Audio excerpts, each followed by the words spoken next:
Good morning, everybody. Coffee with Chondra here. Chondra Rankin, and I am just wanting to shout out some information this morning. How are you doing? It's pretty nice out today. It's kind of chilly, but yesterday I talked about meeting up with old friends because you have all that history with them.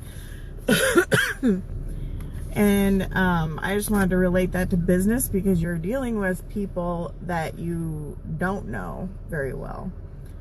Could be somebody you're meeting for the first time. And I mentioned yesterday connecting with that and making or creating a rapport to create a relationship to sell. But how do you do that? And I have a few points to share with you about that. One is you just mentally decide that you're going to be outgoing. Some people are more outgoing than others, and we just did a personality test recently, and I'm an introvert by nature, so it's kind of more difficult for me, but I try to just push the boundaries. And one thing you can just do is say hi to strangers, and I don't mean like be crazy and like follow people around at the store and have conversations with them, but people actually do that to me. So it helps push me out of my comfort zone. All the time people are coming up to me at the store and asking me questions or telling me random things about their lives that you normally wouldn't share with strangers, but they do. Morning, ladies. I see Jackie and Aaron and Terry. So just going out and talking to people, even if you are terrified, do it once and it will just build to make you more comfortable, because I know that it's a real hurdle, and many people, including I've had anxiety about talking to people. Terry, was that autocorrect? I think you might have said morning, but it says meningitis, so I'm not sure.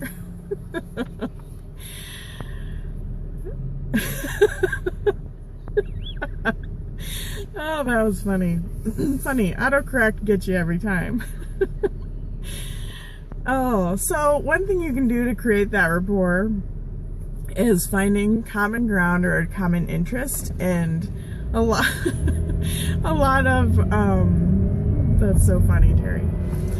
A lot of people use social media for selling, and one thing you can do is, and I don't mean like go be a Facebook creeper, but you know, see what they're interested in. People love it when you take interest in them and find out, oh, that person has a background in whatever their topic might be. It shows that you care about them and you don't want to just sell them something. A way to create a little more closeness is maybe reveal something about yourself. And it doesn't have to be super personal, but it can be something that might tie in with their interests or a common person you know or something like that. But it shows that you're vulnerable and oh, that made me laugh.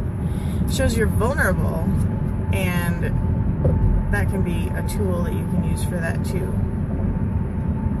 Create that relationship before you even try to sell. And like I said, build that rapport by getting to know them more personally. Sorry, I'm merging right now. They'll be more perceptive if you create that basis and then offer them a solution to a problem they have. You're not just out spamming people or selling, going door to door for something people don't need. This next point I use every day because I have a degree in interior design, and what I design is not supposed to be for me. It's not a self-gratification thing here, although I've seen that happen. The point is to go meet with the customer, the client, find out their wants and their needs, And to do that, you have to listen. It's not that, well, I really like these aspects to a design. No, it's what they want. So listening is huge. That gets you very far. And don't just listen with your ears, listen with your eyes, because you can tell a lot with body language. And you can tell a lot with things that aren't said also. And I mean that not just in person, but also if you're dealing with somebody on the internet. And then provide a solution to their problem. You listened to their problem or their wants and needs, and then you provided a solution. So they want to come to you. Yes, huh? I didn't make that up. I'm just passing it along. Another one is stay in touch. If you contact someone and you never contact them again, then you're just leaving those yeses on the table.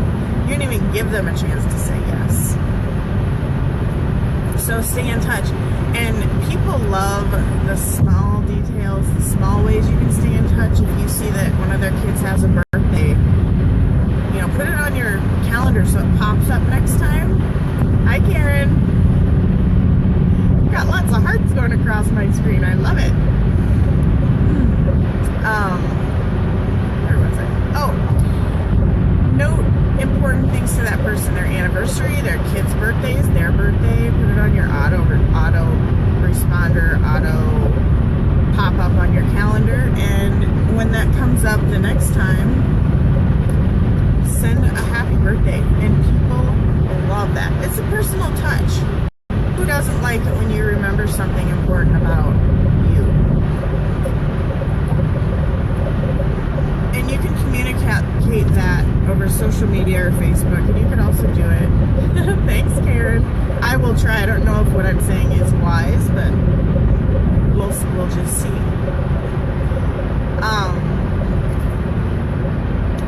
But sometimes it's good to have that face-to-face report. And again, I have more of a problem with that because I am introverted, and it takes more of an effort. This takes an effort for me, but the more I do it, a little more, I'm like, I don't really care what people think. I just do it. So all of that takes steps. Rome wasn't built in a day. Don't expect the first time you go speak, or you're going to go speak in front of somebody at a huge coliseum or in a huge venue. Just baby steps. Like I said, say hi to somebody you don't know at the store. Chances are you will make them smile, and they'll be surprised that you acknowledge them. It's so funny, I'm digressing just a little bit, but kids don't have that anxiety. Because they don't care. They don't know it's not right to just talk to strangers. Kids and babies, well, kids, babies can't talk yet, but they talk to me at the store all the time. Well, babies just stare, but they do because they don't know that they're not supposed to. And it's so funny, the different, and sometimes they will keep saying, hi, until you respond, even if they're going halfway down the aisle. So, just do it. What do you have to lose? You probably won't see that person at the store again. And if you do, they might remember you. So be patient in building up your communication skills. It will come. It'll come with time. And not everybody has the same skills. I mean, maybe that's not what you're meant to do. But you can always grow and get a little uncomfortable. Just remember, with all the selling points that I'm talking about, it's a little bit like courting someone. You're wooing them. Sometimes they don't return the love, and that's just how life is. In fact, you could figure on, if you're contacting 10 people, 3 might be, Karen, I'm driving, but I have a hands-free device, so I'm safe. But thank you for asking.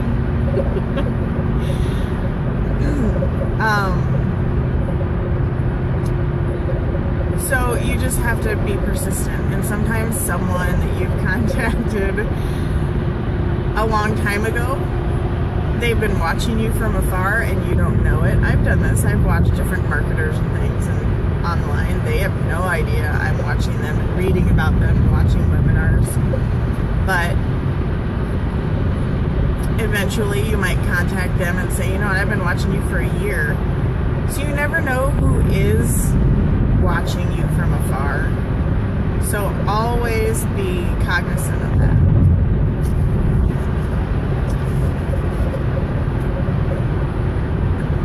Some of those were tips that I took from the Entrepreneur magazine, and some were just things that I thought of. So I just wanted to, it's kind of a combination, but I thought all of those were really interesting. And it makes me think of a song that's popular right now on the radio. It's Heathens by 21 Pilots, and I love that song. I'll put the link on this later. And that song can relate to a lot of different things.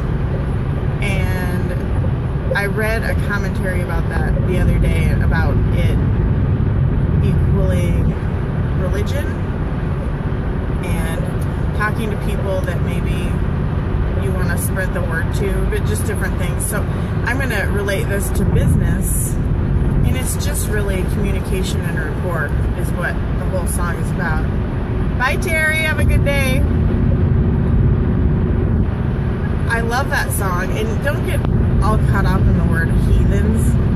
I know it can have a very negative connotation, but it's kind of just a group that's an outlier if you think in sociology terms. It's not the norm group. So the Tyler, who is the lead singer of 21 Pilots, what's the word I'm trying to think of? He associates with the heathen group.